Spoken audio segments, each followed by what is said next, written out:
샬롬. 오늘 함께 나눌 하나님 말씀은 로마서 8장 1절에서 11절까지의 말씀입니다. 함께 말씀을 읽습니다. 그러므로 이제 그리스도 예수 안에 있는 사람들은 정죄를 받지 않습니다. 이는 그리스도 예수 안에 있는 생명의 성령의 법이 죄와 죽음의 법에서 여러분을 해방했기 때문입니다. 율법이 육신으로 인해 연약해져서 할 수 없던 그 일을 하나님께서는 하셨습니다. 곧 하나님께서는 죄를 속량해 주시려고 자기 아들을 죄 있는 육신의 모습으로 보내셔서 육신 안에서 죄를 심판하셨습니다. 이는 육신을 따라 살지 않고 성령을 따라 사는 우리에게 율법의 요구가 이루어지게 하시려는 것입니다. 육신을 따라 사는 사람은 육신의 일을 생각하지만 성령을 따라 사는 사람은 성령의 일을 생각합니다.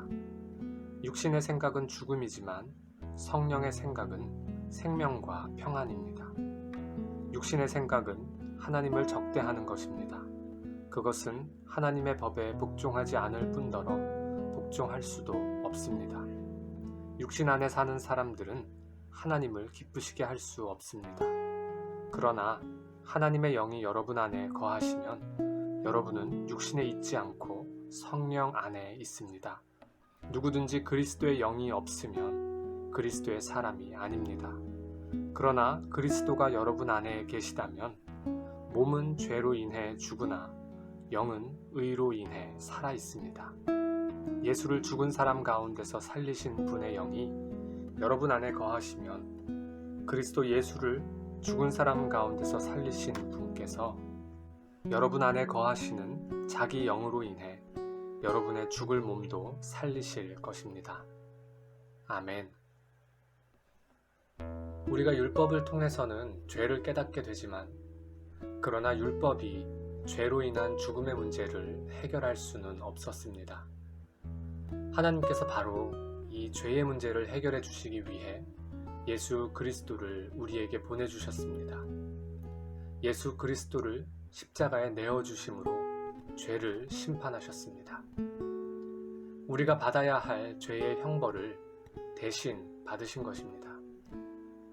예수 그리스도의 이 대속으로 말미암아 우리에게 새로운 생명의 성령의 법이 주어졌습니다. 이 법이 우리를 죄와 죽음의 법에서 해방하였습니다. 이것이 바로 하나님께서 우리를 위하여 행하신 일입니다. 육신 안에 사는 사람들은 하나님을 기쁘시게 할 수 없지만 예수 그리스도의 대속으로 말미암아 주어진 이 생명의 성령의 법 아래서 우리는 육신의 일이 아닌 성령의 일을 생각할 수 있게 되었으며 생명과 평안을 누리는 은혜를 입었습니다. 이제 하나님을 기쁘시게 하는 성령의 능력을 힘입게 된 것입니다. 그러므로 더 이상 죄의 굴레에 매여 있을 필요가 없습니다. 더 이상 우리는 정죄 아래 있지 않습니다. 이 말씀을 의지하여 우리의 육신의 생각을 버리고 죄의 일을 버리고 성령을 힘입어 하나님을 기쁘시게 하는 삶으로 나아갑시다. 우리 안에 계신 성령님께 가만히 귀 기울여 마음을 들여봅시다.